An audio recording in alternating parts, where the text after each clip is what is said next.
Would you Adam and bloody Eve it? No, seriously, I mean, really. A joke's a joke and time speeds up and all that, but blimey. How can it be possible? How on earth can it be possible that it's come around again? And here I am, sitting at the bloody head of the bloody table with bloody people I don't bloody like, eating food that turns my stomach, listening to blinking Christmas carols, reading out pathetic jokes, wearing an utterly ridiculous paper hat, and worst of all, having to pretend to be happy about it. Well, when I was a practicing alcoholic, it was the best time of the year. But when you don't drink, it's just another day. I'm a humbug, I'm a Scrooge, I don't like it at all. It's just sentimental claptrap. I'm sorry, it's awful. And in fact, it's worse than a puppy, because you can't put Christmas in a sack and drown it. It just goes on and on and on. I get so grumpy. I'm in so much pain. You don't hear anybody saying, oh, I wish it started earlier. I get so miserable round about the middle of August because it's been so long since it was Christmas. My God, it's just obscene, really. It just drives me absolutely mad. Sod off, Christmas.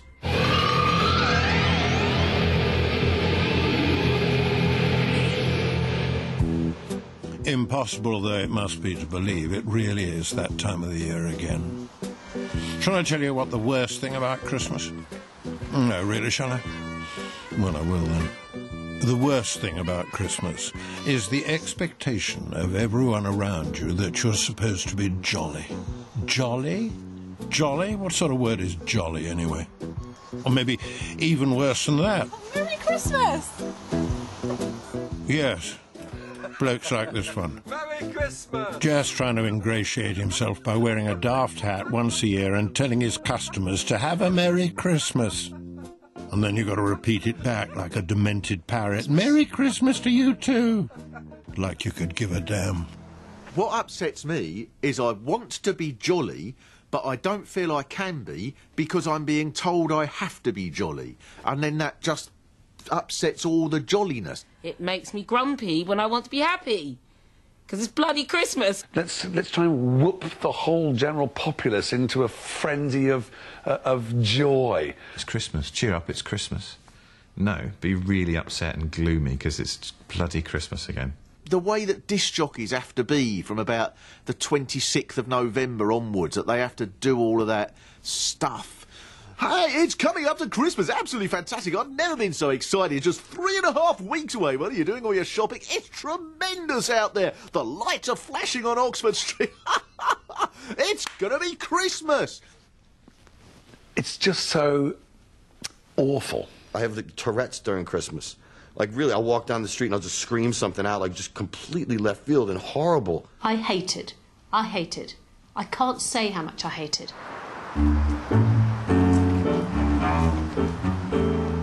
None of it would be so bad if it didn't all go on so long. It feels like we've only just got over Easter when those little reminders start to appear. But what's even more irritating, the people that keep telling us that there are 143 days to go to Christmas.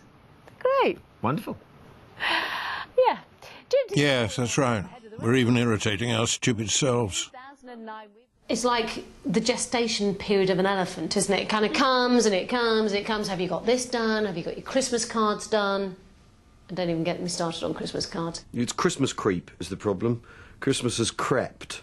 In September, you start being bombarded and pressurised and harassed and harangued to buy loads of shit you really, really don't need. And actually, it can stress you out to such a degree that by the time it's Christmas Day, you're just crying, depressed, and have the worst day in the world with your family. That's why people have such a horrible Christmas Day. Before you know where you are, it's August, and it's, 302 days of shopping, like shopping days for Christmas. I mean, it used to be just Advent, didn't it? It used to be an Advent calendar with a chocolate, December the 1st. That used to be when Christmas kind of got going. And now, I think Christmas starts around about July. Well, I mean, I was in Costco in August, and they had all the Christmas stuff there already, and it just made me stomach turn over.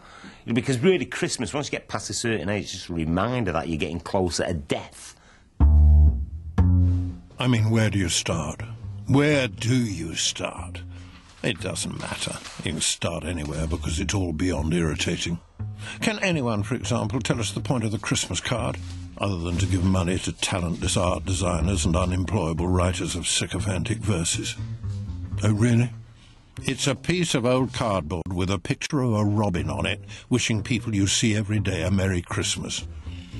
You see them every day. Tell them yourself. Never sent a Christmas card. Never sent one. No, I don't do Christmas cards. I used to be really good, but then when I realised, I mean, it's quite mercenary, that I was sending far more than I was getting back, it starts to grate, and you think, nah, I don't bother with you anymore. For probably the last 30 years, I've intended to send Christmas cards, not quite got round to it, got a load of Christmas cards from other people, and then felt bad about it. No, it's so tedious. And I think probably what I'll do now is I'll change that so that I still don't send them, but I don't bother the feeling bad about not sending them. What I really hate and can't understand is multiple cards between one family and another family.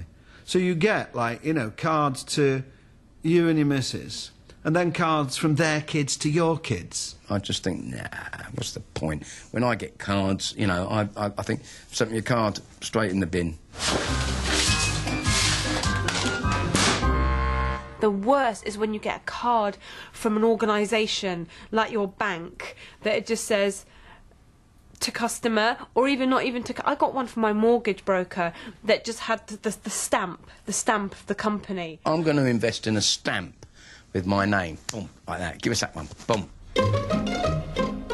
On the other hand, there is nothing quite so guaranteed to lighten the load at Christmas for the grumpy than to have a good old laugh at someone else's expense. Oh, go on, it's Christmas. Time for goodwill to all men. Let's make fun of someone. Preferably someone close to us who's too nice to even suspect what it is we're doing. One thing I used to do at Christmas was send my parents cards from fictitious people, which is a great game to play, from Stan and Edie, and they'd go, well, I don't know who they are, who are they? And I'd be like, ooh, trying to compose myself. I don't know, did you meet them on holiday? Or the Christmas card that says from Kate and Steve and Barbara, Jeff, Pat and Marge, and you think, who the hell are they? I did have visions of creating a further, like, sending a picture of a baby and going, look, we've had a baby. It could go on and on and on. If it's not bad enough that your own year has been awful, it's all so much worse when you learn that everyone else's has been wonderful. So let's get one thing straight. We don't want to know how wonderful life is for your smug, over-privileged selves, or your precocious kids, or your irritating pets. Get it? You never seem to see any that say, yeah, well, it's been crap here, really. Our eldest son is still in a Borstal. Damien's been coming off heroin and his methadone's been going okay. Well, our youngest girl's off the crack cocaine, but she's not on the game anymore, so that's good. And, Barry is still on tag. Lawrence has left me for the third time. Yeah, he's got a new... You never see those. They're always about, oh, we had a wonderful summer, Bill completed the 5th marathon, at high altitude. Great. Philippa did a walk across the Andes. Get over it. The always sickening things that these people have done, these families. Ben got straight A's, and all right. They're sort of giving the impression of the perfect family, and they've been screaming at each other over Sunday lunch for most of the year. So sending out cards is a total waste of time, but at least it involves choosing a card, writing a message, writing your address and going down to the postbox. If all you can be bothered to do is to send the same text to everyone in your contacts, honestly, we'd really rather you didn't bother. They've just thought, I'll text everyone because everyone will think, isn't that lovely that we've heard from them on Christmas Day? And it's not lovely, it's vile. And anyway, I won't get it till Boxing Day because I've got my phone turned off. You don't see them all year, and then all of a sudden you start getting texts and cards and things from people you don't really see because you don't want to see them, Oh, I thought of you. Well, stop thinking about me. sent a few of those email ones, but they're quite easy to delete, and that's the nice thing, leave no mess. I would just like to send a message out to anyone that I know and love or know and don't even like. I wish you all a Merry Christmas. I won't be texting you back, if that's all right. What especially gets up your snitch is that everyone seems to think Christmas is an opportunity to take advantage, to do all the stuff they know they would never get away with the rest of the year. Like knocking on your door, for example. We don't like having people knock on the door at the best of times. Usually we pretend to be out, or we tell them to take a hike. But at Christmas, it's one after another. And have you noticed? Somehow or other, they've all got their hands out. The next thing you know, we'll have the postman asking for a tip. Now, they can bog off. I can always tell when it's going to be Christmas because the dustbin men start smiling at you. That's the first thing. Oh, it's the that row. It's nearly Christmas. Which really cheeses me off. Why should we tip people who get paid to empty the bins? Or to deliver the milk? Or the little scumbag who delivers the paper? Hey, Merry Christmas. I picked up that whole out of your bin bag in June. Remember that? £5, please. I mean, although I did actually have a paper round when I was a kid, and I did go around and get a Christmas box, and people were very generous. But I don't care about that, because I'm not. Stop banging on my door, go away. So the collective madness that starts to descend in October and runs well into January includes eating quantities and varieties of food we would never countenance for the rest of the year. Suddenly, it's like we're expecting Napoleon to drop by for dinner during the siege of Moscow. And, oh, horror of horrors, we haven't got enough satsumas to feed his entire bloody army. Now, food shopping for Christmas. Nowadays, most shops, and I don't know whether you know this, most shops are open most of the time. I'm only saying that to be helpful. The justification is that the shops will be shut for one day. So, we'd better get a box of kumquats. Just in case. In case Auntie Mabel, who's 93 and never eaten anything more exotic than luncheon meat, suddenly goes, "Have you got a kumquat, dear?" Every Christmas, you go in, and you just think, well, it's only a day or two and then I can get some more stuff in tomorrow, so I'll just take a basket and I'll put enough food in there for a day and a bit. And then you're standing behind a whole army of people, phalanx of people, with enormous great trolleys full of stuff. I don't know how to shop for food at Christmas because it doesn't matter what time of day or night you go, there's no Sprouts, or there's no this, or there's no that. So you cannot do your whole shop at 1. It's 2 o'clock on a Saturday afternoon and Sainsbury's has sold out of Sprouts. How can that happen? It's Christmas. Did you not think to get more Sprouts in? There's just one manky Sprout with a maggot inside it and people killing each other for it. That's my Sprout, you whore! What is it about the season to be jolly that turns an average, normally balanced individual into a crazed shopaholic, eh? And considering it's supposed to be a time for goodwill to all men, you'd think that people might make an effort. You know, a bit of elementary courtesy, after you and all that stuff. But no, it's like, I matter, you don't, get out of my way. I hate the fact that when you go shopping at Christmas, there's all these people who don't normally go shopping, so they don't know how to move around a supermarket. It's the kind of shopping equivalent of Sunday drivers. Why is your trolley in the middle of the aisle while you're standing there examining a bit of blue cheese? Move it over so all these 30 people who are also trying to use the supermarket can get down the aisle. And I start to hate myself because I hear myself sound like a harridan in the middle of some supermarket and it's 4 days to Christmas and I just want to slap some old lady. What was that? Who threw it? The thing is, I lose my nut around Christmas time, and if you're ever going to see, oh, Huey knocks somebody out in a shop, it's going to be around Christmas time. Oh, well, there's another one. When you get to the till and you've got everything up and it's all going through and it's all being packed up, get your purse out so you know where it is, so I don't have to wait 25 minutes for you to root around in your bag because you can't find your purse. And I know that they know this. Of course, you get home and think, oh, I've forgotten the cranberry sauce. OK, So we hate the cards, we hate the decorations, we hate the shopping, we hate the false jollity, and we hate the family. But what's the common theme that binds all that together? What's going on in the background of all that hatred? Can anyone tell us?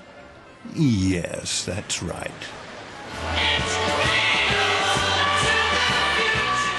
As we're going in shops in the beginning of November and hearing Merry Christmas everyone again every year, bang out of order. When they start to play the Christmas songs too early, the people that work in the shops, they kind of go a bit bovine because they've had to listen to it all day. Because you think, oh, you go in and you do your shop and you hear like... They've had to listen to it all day till the end of their shift, and they know they've got nothing but that to look forward to the next day, so they just go a bit mad. So if any managers are watching this who make their staff listen to that music, please, for their sake and for all our sakes, don't play that music at Christmas. It doesn't help anything. But the worst, the absolute worst, the one thing guaranteed to make us want to kill has got to be this man. You'd rather immerse your head in a bucket of festive reindeer snot than listen to it. But you have to. Somebody beam me up.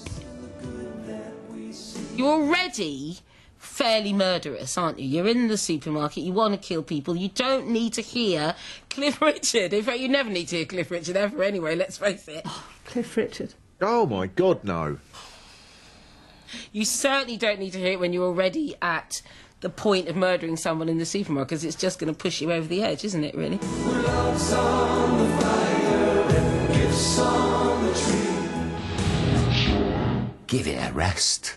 I know it's an easy target. People talk about him as being an easy target. It's an easy target because it is a target because it's rotten and it should not be allowed. Surely there are some artists out there who can think up some original Christmas songs. Please. How many hours of my life is that I'm never getting back, that I've had to listen to Cliff Richard singing Mistletoe and Wine? I should be able to sue somebody. There should be somebody somewhere that I can, like, deliver a writ to get either money or the time back. You know, I'm on dangerous ground here because I did have a big Christmas song out once. It wasn't a Christmas song, but Bob the Builder was the Christmas #1 in the year 2000, which was a bit of a disco hit, as it goes. I had a Christmas #1, but the only thing was, I was in hospital. When I did that thing with check my daughter Kelly, and the only thing was, I nearly killed myself on a quad bike accident here at the house, and I was in a coma for a while, so I missed Christmas then, thank God. That's a good idea. If I want to miss Christmas, I'll get on my quad bike and break my neck again. Have a great Christmas, everybody.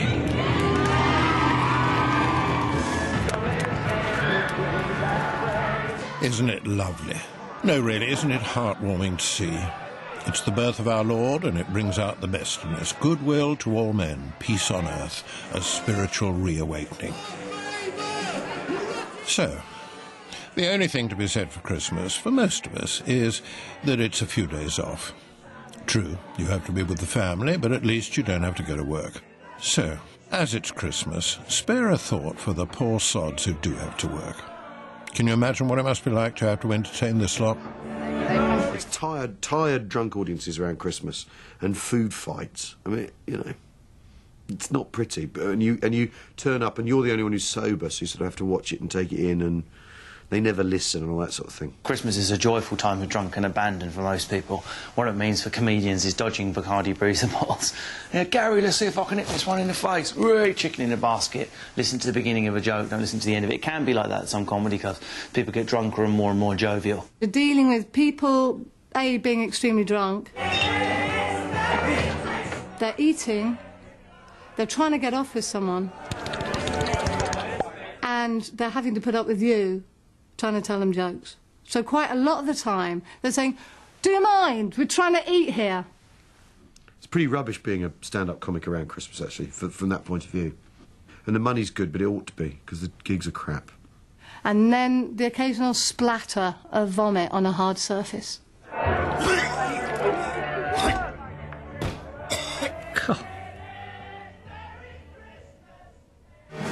But the thing that makes us sick isn't the excessive alcohol intake. Oh no, what really makes us reach for the sick bucket is the fact that Christmas seems to be the time of year when every half-wit celebrity thinks it's funny to make a twit of himself. I mean, none of our grumpies would ever do that, would they? I'm playing buttons. I've got my bellboy outfit on and everything, you know, which is luminous blue with silver braid. And it's also, like, made of this nylon material. I've seen it already in my costume. I'm going to be secretly seething inside. If you get a bad audience, it's one of the worst jobs you can ever do in your entire life. I'll be like that on stage, and I'll be like that behind going, listen to those snotty little kids throwing peanuts at me. When the audience are good, you're on fire, but when they're not good, you cannot do your dialogue fast enough. You're trying to say, because what they do, some audiences are really, really thick. Oh, no, we're not! And because you're the baddie, it doesn't matter what you say. You've got these great gags and lines, you and Smee messing about and all that. All they do is, boo, get off, boo, constant. That's all you can hear. A massive hatred.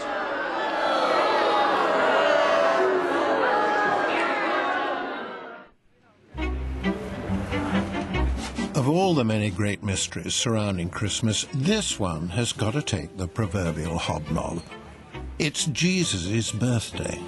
So, we're going to go into the high street, or into a forest, murder an innocent spruce that is far too big for our house, jam it in the car so the needles drop, take it home, stick it up in our living room, and cover it with tasteless rubbish. What the hell could possibly be the point of that? Did Jesus ever even see a spruce? Did he ever even contemplate a bauble or a fairy for the top? We think not. Well, what's the point of a tree? What's the point of bringing a tree into your house? You never bring a tree into your house under normal circumstances. Why would you do that? The tree, oh, the tree. Yeah, I never did Christmas trees. I got married. My wife wants me to do the Christmas tree thing. My wife's a lovely lady. I love her more than anything, so I do the Christmas tree thing. Not happy about it. It's a pain in the arse. These bollocks. Because usually I will have been quite late in getting the tree, so it will be quite a mutant specimen of a tree. So thereby, you can't win. You either get it too early and it's dead before you put the decorations on. So it's like sort of doing full royal icing treatment on a digestive biscuit. I don't like putting crap on a tree. I don't like doing any of that stuff. Don't like it at all. You think, does this room really look better now than it did before? No. It's not too bad. There's still plenty of life there. There is some sadistic bastard who designs Christmas tree lights that, like, if one blows, you don't... do you know what I mean? You don't know how to mend it. You know, is it one of those sets where you've just got to try every bulb when it's on the tree? We used to light them on fire, bring them to the roofs of the buildings we used to live in, light them on fire and throw them in the street. That's what they're good for. You ever see one of those land on a taxi cab? That's fun. That's Christmas. Oh, by the way, not that it really matters, but does anyone remember the actual story? Anyone know what actually happened? Something about a big star? Something about a census, I seem to recall. No room at the inn, shepherds washing their socks by night, was it? And who on earth was good King Wenceslas, anyway? It's a bit unfortunate, really, with the traditional Christmas of like those three presents, isn't it? Gold, frankincense, and myrrh. I mean, it would have been better if it had been if the three wise men had come with gold, barley wine, soap on a rope, or something like that. If someone brings you frankincense, that's like, and myrrh, that's all the stuff that you're supposed to give people when they die, you know? So what are you showing the kid? Oh, kid, I don't know if he's going to make it, you know? I think, this is only my view, that like the three wise men were caught on the hop, which is fair enough. It was the first Christmas. They hadn't been planning, they hadn't been shopping, they hadn't been told 120 shopping days until the birth of Christ. If you were Jesus right now, I mean, you'd be thinking, oh, what a waste. Why did I bother? So, with all this unavoidable and unutterable festive crapulence back at home, you could easily be forgiven for wanting to get away from it all. Somewhere hot and sunny. Somewhere where you can leave the lunacy behind. Somewhere sane. But no, forget it. There's no escape. Wherever you go, Christmas blooming cheer wants to try and come with you. Happy Christmas! Should we go away for Christmas this year? Great romantic idea about travelling abroad and going sitting in the sun for Christmas. In Mexico, no less. I went once with a girlfriend. And unmitigated disaster. I couldn't be anywhere hot for Christmas. It was just the idea appalls me. I mean, it doesn't feel like Christmas anyway, and where you end up is in some hotel with lots of expat Brits, or with honkers and bloody hats with tassels on them, you know, going, Merry Christmas! Merry Christmas! Hey! So it's just like, you might as well be in Oxford Street. It was revolting, I hated it. People go, oh, it's a lovely bit of winter sun, you know, it's fantastic. Merry Christmas. It's a season to be jolly. I just think, too weird. It's weird, it's wrong. I don't know. Why do we want to be warm at Christmas? It's supposed to be cold, isn't it? You know, people who send you pictures of themselves, you know, having turkey on the beach in Bondi Beach or something like that. So, you know, that looks crap. I mean, one year, Sharon came up with the idea. She said, you know what we could do? We can get Concord and go to Lapland. I said, see you later. You know, we spent Christmas Day riding across the Sahara on camels. Which sounds lovely, but who knew the Sahara Desert is freezing cold in December, and it was raining. I was sat on a wet, stinking camel. I don't know if you've ever ridden on a camel before, but they make this noise like a giant coffee percolator, and they foam at the mouth, and my one kept turning around going like it was going to eat me. Rudolph the red-nosed reindeer. Or, of course, you could always choose to embrace the real spirit of the festive season by going to the traditional home of Christmas, wherever that is. Somewhere north, isn't it? About 6 years ago, my sister and I went to Sweden for a holiday, and in one of the restaurants, reindeer was on the menu. And we both looked at each other and thought, oh, that's not quite right, eating a little reindeer, that's not very nice, is it? And then we thought, how much do we hate Rudolph the Red-Nosed Reindeer as a song? And so we took great delight in ordering and eating, covering in sauce, imagining it was Rudolph, and it was our revenge on that song.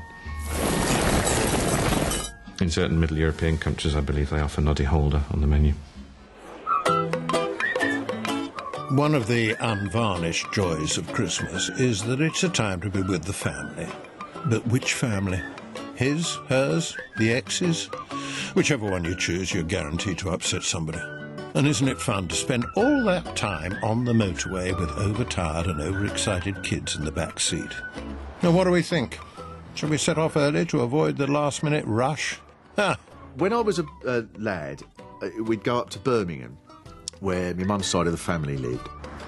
But I seem to remember it always started off, first of all, with this journey that seemed to take so long, stuck in so much traffic with so many people on December the 23rd.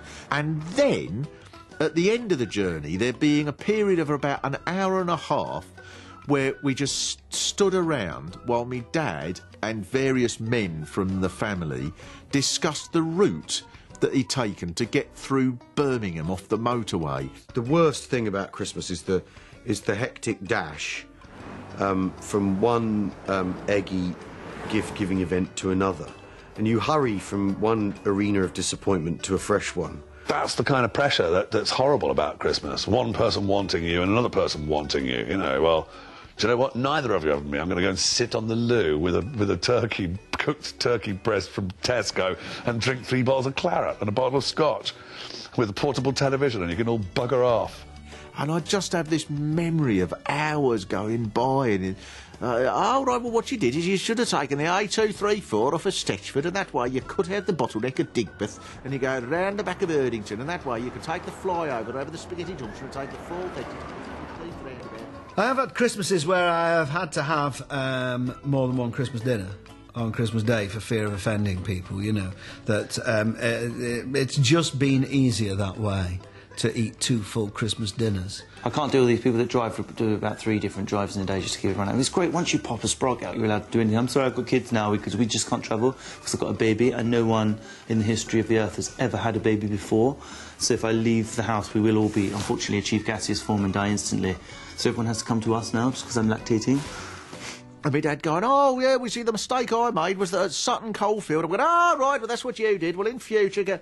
And this was Christmas to me. I'm sure I've remembered it wrong, but I seem to remember that going through most of Christmas, and then we left. And as for Christmas morning, it's brilliant. The roads are empty. It's just a few malicious police going, everyone's over the limit. Who shall we pick? PC Gary. I don't know PC Gary. This is Southend Police. I don't know PC Gary. They're probably all drunk. Isn't that right, PC Dave? So one of the many things that grumpies like us don't do very well is buying presents for other people. We're just not very good at it. We can't work out why we have to give people presents on Jesus' birthday anyway. And there's so much rubbish on sale that we can't work out what to buy anybody. So we leave it, and then before you know where you are, it's the last minute and you're in a panic. And I will be stopping at every service station, panicking, breaking out in a sweating like a Geordie in a spelling test. And you try and find the biggest mega store where they sell everything under the one roof as possible. I go shopping on Christmas Eve, something like 3:30. I'll probably get into the shops on Christmas Eve and run out of ideas very, very quickly. I tend to buy my father a book that I know he's already got, so that I can have it. Why would you go shopping on Christmas Eve? Well, it's just a total waste of money and time. I suppose it's the price you pay, isn't it? For Christmas, the giving season. I know someone that goes, oh, it's such a wonderful atmosphere. The carol thing, isn't there? And you think, what? You are mental. Crowds and crowds of like-minded, irritable, dead-eyed souls. Buying presents for anyone is tricky enough, but getting the right thing for your loved one, well, you got more chance of parting a banker and his bonus. Good luck with that. You get the usual thing, don't you? You know, when it comes to pay, it's like, don't get me anything this year. Would you risk that one? Really? In our family, we've kind of got it down now to it's got to be thoughtful. I'm rubbish at being thoughtful. Really rubbish at being thoughtful. Well, I thought I'd get you a golf club polisher. Especially presents for wife is very difficult, you know, and I think most men feel like this. There's only one golden rule, is for God's sake, don't go anywhere near the kitchenware department. If you're a last-minute shopper, and I think a lot of men are, you get to this point on Christmas Eve with about 2 hours to spare, and you think, right, I've got to do it now. And every shop you look into becomes a possible present for a minute. And you're looking at things, you're going, you know, I'll get her some perfume. No, it's too obvious. I'll get her some underwear. No. Wrong message. Well, right message, but at the wrong time of year. I'll get her a dress. What sort of dress should I get her? I can't get her... What dress? I don't know what dress. The one on the assistant looks really good. You know, maybe I'll get her some meat. I'll get her some meat. No, I'll get some fish. Yeah, fish, that would be really good. It's going to be extinct soon. It'll be a collector's item. No, I can't. That's ridiculous. No, I'll get her some... What will I get her? I'll put a bet on a horse. Yes, I'll put a bet on a horse. It'll be different, original... rubbish. Last year, and this is true, there was about half an hour left. I was in Wimbledon. I was doing the pantomime in Wimbledon, and a van went past me for the London Door Company. And I briefly thought I could get her a door. OK, it's almost Christmas. So we need to go to a place of spiritual awakening, a place where we can imbibe the spirit of peace and love and goodwill to all men, a place where we can lift up our hearts and sing, the local church for the midnight carol service, maybe. No? Where else could we possibly express the true spirit of Christmas in the 21st century?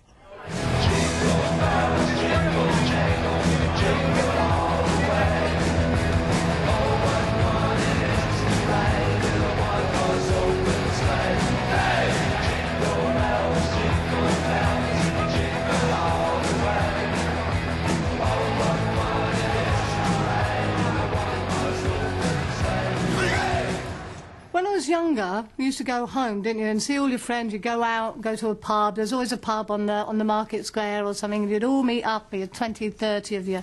You'd get pissed. You'd come home. You'd puke in the hallway. You'd get up the next day, totally hungover, and ruin Christmas for everybody. So says Mother. Christmas Eve is a time when all of the sort of difficulties of Christmas crystallise, if you like, in that the enforced jollity and the stress all combine to make it probably the most violent evening of the year, I would think. And now I stay at home, get totally drunk, puke up in the hallway, wake up the next day, totally hungover, ruin Christmas for everyone. There must be more pub fights on Christmas Eve than at any other time. The stress of having to enjoy yourself induces this kind of terrible drinking behaviour. So I don't think I've had a hangover-free Christmas ever. That's a bit sad. Or is that quite cool? No, it's a bit sad. Happy Christmas, Lance. And Happy New Year to you!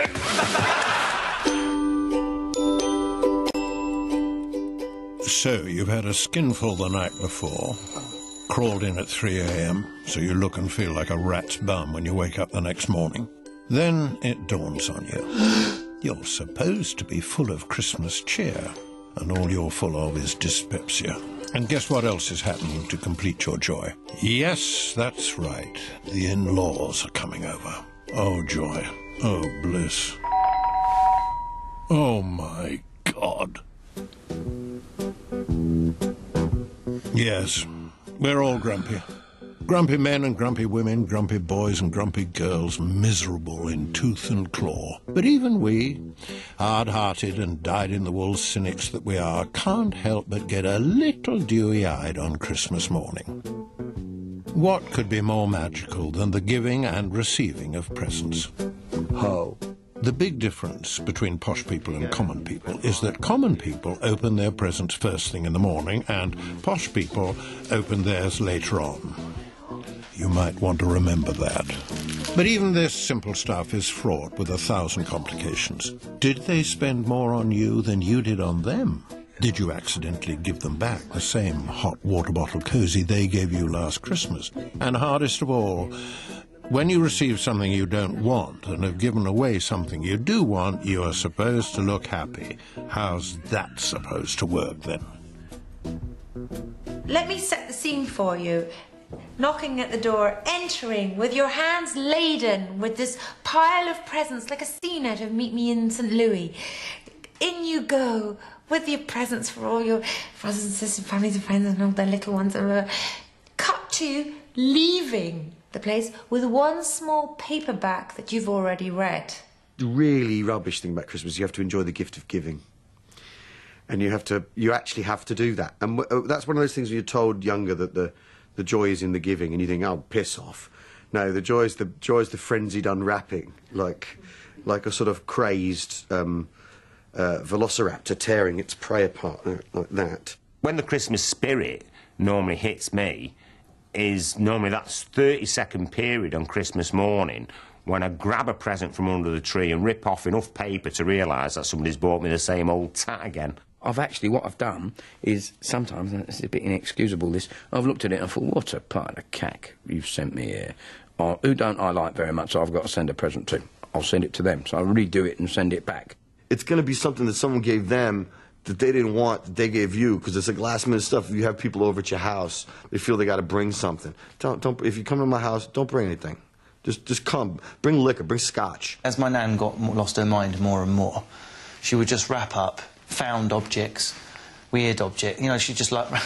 My brother got a stone. It was just clearly a stone that she'd found. You had something you're really going to like. And it's just a stone in wrapping paper, and you have to, my dad, and you get in the eye. You have to go, that's brilliant, it's just what I wanted, a stone. My mum, God bless her, she will buy presents, but she'll buy them on spec in the middle of the year. She'll go somewhere to something like... you know, the Wensleydale Cheese Sculpture Centre or something like that. And she will get carried away in the moment. It's not about the getting, it's about the giving. I realise that. But... Giving sucks. So, when was the last time you received a present you really wanted? You know, like a motorbike or a drum kit. As it is, if you can manage to look grateful for an electric tin opener, you deserve an Academy Award. Oh, how lovely, Marjorie. Just what I always wanted. Did you keep the receipt? Oh, honestly. We asked our grumpies to show us how to do it. Oh, that's so sweet. You shouldn't have. Really, you shouldn't have. What lovely appropriate paper. A lot of tape on this.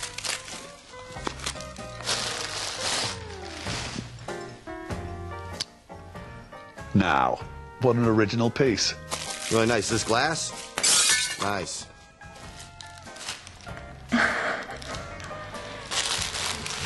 That's lovely.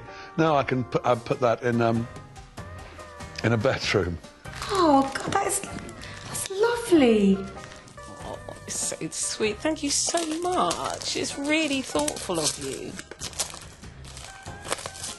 Oh, that's so cute! I love it! Oh, thanks. Scary, right? Nice. Did you like the diamond necklace I bought you? For common people, then, it's time for lunch. Oh, what a treat. Enough turkey to give you constipation for a month, washed down with sweet fizzy wine because Grandma doesn't like that dry muck you usually serve. Never mind. There's always the consistently disappointing crackers to pull, the dry, leathery turkey to eat, the fart-inducing sprouts to avoid, and the slightly too drunk in-laws to placate. Great. So the wait's been worth it. Christmas dinner. Well, I haven't always cooked Christmas dinner because I've often gone off with them to family and in-laws and things. But now I've got kids of my own. I have done it a couple of times because I want to start my own traditions. You know, that they can take, and memories of their mother screaming and crawling on the kitchen floor, going, "What happened to those? They were like parsnips when I put them in, and now that. What is that? What is that?" My mum left the giblets in a plastic bag in the turkey. And the plastic melted in the turkey onto the spuds and all through, so everything tasted of plastic. It was just so miserable because my dad just couldn't, you know, doesn't have the ability to laugh it off. The whole Christmas ruined. One year they had Christmas dinner at midnight in my house because it takes me so long to make Christmas dinner because I get really into it and like start, you know, peeling cranberries with my bloody, you know, and doing also, I'd have to make it all from scratch, and it drives my family nuts, and they in turn are then horrible to me because they're hungry. I can't bear it when a Christmas dinner turns up and some of it's cold, because you don't feel like you've got the right to moan because someone's been trapped in the kitchen the whole day. You know, excuse me, my mashed parsnips are at room temperature. It's unacceptable. It's the most important meal of the entire year. So what do we choose? Out of everything that you could have, what do we choose? Turkey with cranberry jelly, which is basically like chicken with jam. It's like posh chicken with jam, isn't it? And let's serve it up with Brussels sprouts, which are the grapes of the devil. So let us pause just for a moment to consider the gentle turkey and what Christmas means to it. Now, 2 weeks before Christmas, the turkey population of Britain is probably about 10 million. A week later, probably about 100. Basically, it's turkey genocide. But these days, just being a common or garden turkey isn't enough. Oh, no. We need to know the provenance of our Christmas lunch. You've got to have a turkey that has been spoon-fed hummingbird nectar from a pipette and massaged on the slopes of Mount Fuji before being given its own choice of humane killing at the hands of a vegan conscientious objector or something. I invested in an organic, free-range, privately educated turkey from a high family. It was knighted, actually, I think, at one point. You get all these people think, oh, I'd only get an organic turkey that's been allowed, you know, to go on holiday twice in its lifetime. You know, all-inclusive, of course. And I still managed to make it taste like a processed chicken roll. And my mum, I remember, she used to buy this enormous turkey. It was like the size of a small toddler. and try and shove it in the oven. And we'd be there 11 o'clock at night, still waiting for this turkey. It goes beyond just we only eat it once a year. We purposely buy something we've got no idea how to cook and then celebrate it. Who looks inadequate now? But my dad with his Neanderthal and has to comment on the actual meat he's eating while he's devout. That's all the conversation can be about. It's a solid crown, boy. The only thing people like on Christmas dinner, them little sausages, pigs in blankets. That's what everyone likes. Just give them a plate full of them and some mash. Mash and gravy with them in the middle. That's it. Everybody's happy. Solid meat. Never forget the value of what you're eating. That's all he talks about. Yes, Christmas is a time for expensive and useless rubbish. Greetings cards for people you see every week, presents you don't want, food that turns your stomach, decorations that are a fire hazard. But what is the biggest waste of money of all at Christmas time? The biggest of all? It's a hard competition to win. The girls work harder the more their work is pulled to pieces. They're making Christmas crackers complete with trinkets of a type which give the kiddies an excuse to fight when they drop out. And now to insert the treasures, which will rattle when tiny hands shake them with a guess what's inside. There's a huge opportunity for firms to deeply rip people off on Christmas Day. And it's almost Dickensian, because you can imagine them going, what, we can put anything in the cracker, it won't matter, we'll wrap it up and make it look pretty. And they'll have bought it, they don't know what's in it, they'll have already bought it, they've already put it on their table, it doesn't matter. You've got a thing that goes crack that works occasionally. You've got a toy that even the most easily pleased child who's not going to get much for Christmas will think, well, that's crap. You get a joke that's not funny, and you get a hat that makes you look like a moron. Right? That's what you get in a cracker. Great, let's all buy 3 dozen for Christmas Day. Let's not. Let's boycott the cracker industry and put them out of business. The bastards. Who invented fireworks? Me! Some bright spark. If they were really fun and represented all the jollity of our times, in March and August and other times of the year, you know, people would be going, oh, it'd be great to have some Christmas crackers, because they just make the party go off.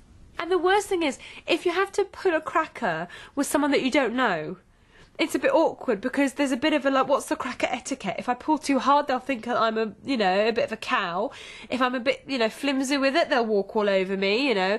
And so it's just a bizarre sort of etiquette. Oh, nice. Lovely. What did one pig say to the other pig?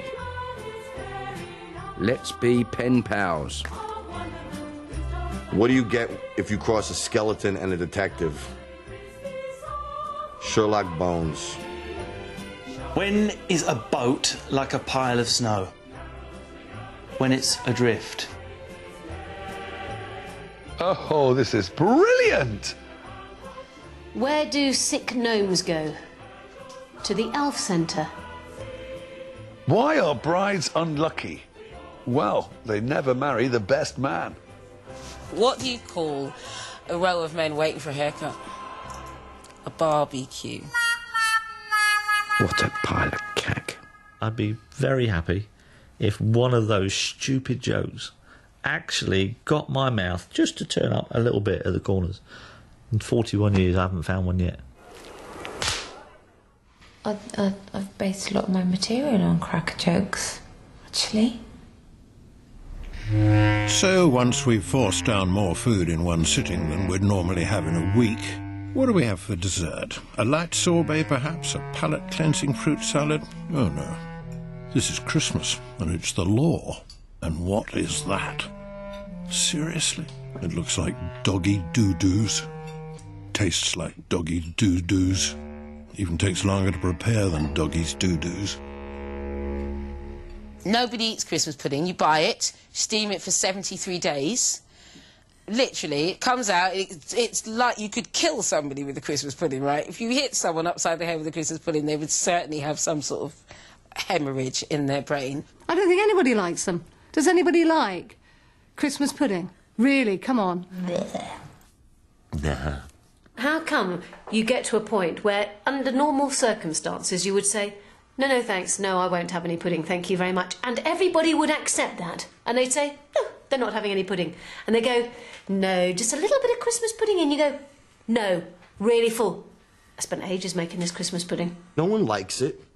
No one likes it. It's like this much cake and all these kind of like jelly, dried out fruit stuff, and most of it's apricot, and then like there's they stick licorice stuff in there. It's just the nastiest crap ever. Yeah, but I made this specially, and I took ages making this Christmas pudding. Can't believe you're not eating this Christmas pudding. I'll just have a little bit then. Lunch over, and it's time to sit down in front of the telly, where they operate a little-known law that no film less than 15 years old and on its 18th repeat is allowed to be shown. You didn't know that? Oh, yes. It's the law, all right. Oh, I do loathe a James Bond film at bloody Christmas, don't you? I mean, James Bond is surely a brand that wants kind of, putting out of its misery, isn't it, If I have one more Christmas where somebody says they want to watch It's a Wonderful Life, I will emigrate. I hate that film. Yeah, it's a good telly on at Christmas. Except for that Queen's speech. I got that on again. The news bulletin at 6 on Christmas Day is always, I think, is always well worth watching. Good afternoon. The Queen has spoken in her Christmas... And they report the Queen's speech like it's news. I don't know why they bother. I mean, it's not very funny, is it? It's a prime slot, that. She could, if she, got a song in there or something, she could have had the Christmas #1. And then she could have been celebrating keeping Simon Cowell out the way. It'd be a result all round, wouldn't it? So all I would say is, if we're going to have the Queen's speech, then just put a bit of oomph into it. But the sad thing is, I think, really, about Christmas now, is that a lot of youngsters seriously don't know the meaning of Christmas, and they genuinely don't know that it's the time when we celebrate the birth and the life and the work of Morecambe and Wise.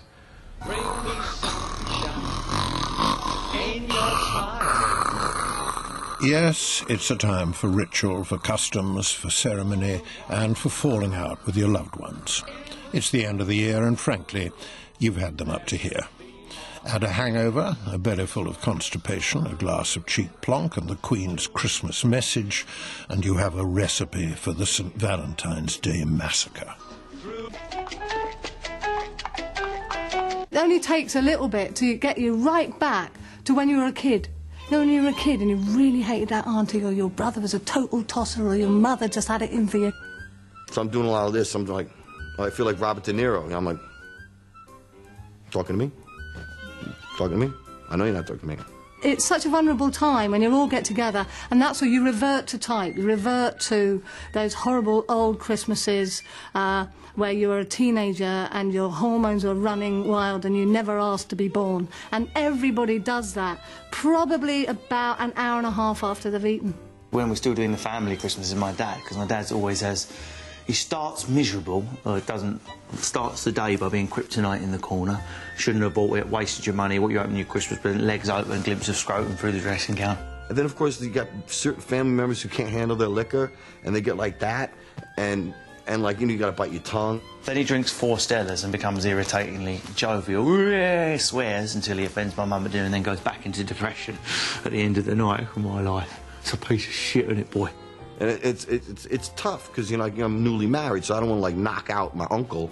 I think if you're having more arguments that you would have on a normal, say, Sunday or something like that, and it's Christmas Day, it's probably because you've succumbed to the pressure that you're thinking, why aren't we having more fun? Look, the fun monitor's dipped below 100, and according to New Labour's guidelines, we should be having 120 degrees of fun by 3:15. It's all gone wrong. That's the key to not arguing and getting through Christmas, is drinking just the right amount of alcohol so that you don't turn violent, but enough that blocks out reality. It's pretty much a tip for life as well. There is a great relief if you've got a family Christmas over with and no one's kind of punched each other, really. You think, actually, that was one of the better ones, wasn't it?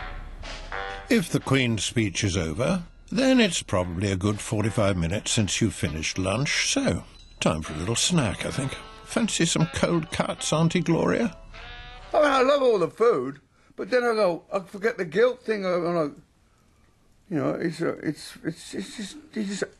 overdone. It's like, you know, the amount of food that gets thrown away Christmas Day is a joke. Never mind. With Christmas over for another year, we can all look forward to Boxing Day. A time for realising you've seen that box set of DVDs you got yesterday, and that someone's given you the paperback of the John Grisham you read 9 months ago. But it's all okay, because you've got that greatest treat of all to look forward to, the leftovers. Well, Boxing Day for me means one thing: meat sweats. Is the sweat of eating too much meat, that pallid sweat that forms on your brow when you've eaten too much meat and your body's going, ooh, I don't know what to do about this. Things start getting curried, don't they? With the British urge to curry everything that's left over. Don't sit there too long, Nan, or I'll curry you, yeah? Cold meat sweat, and that feeling behind your eyes that you've eaten too much meat, that vegetarians will never understand. Oh, Dad just curried everything. I reckon if there's ever an apocalypse and we're just all like half-burnt bodies there and the world's being flattened into an ashy dust, there'll just be a lot of British people going around currying everything that's left.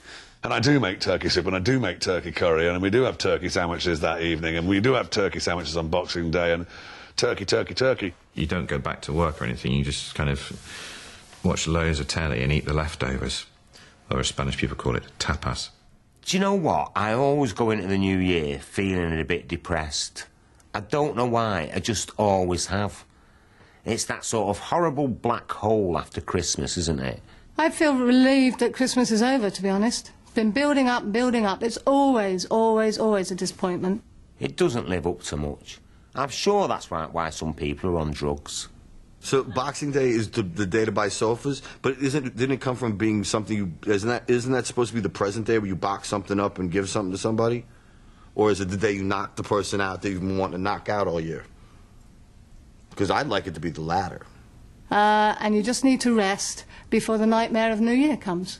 So it's the best part of it, I think, that little bit in midweek when you don't see anybody, you don't speak to anybody, and you keep yourself to yourself, and grumpiness reigns. I like it. Oh, Santa, I've been waiting on you. That's funny, kid, because I've been coming for you.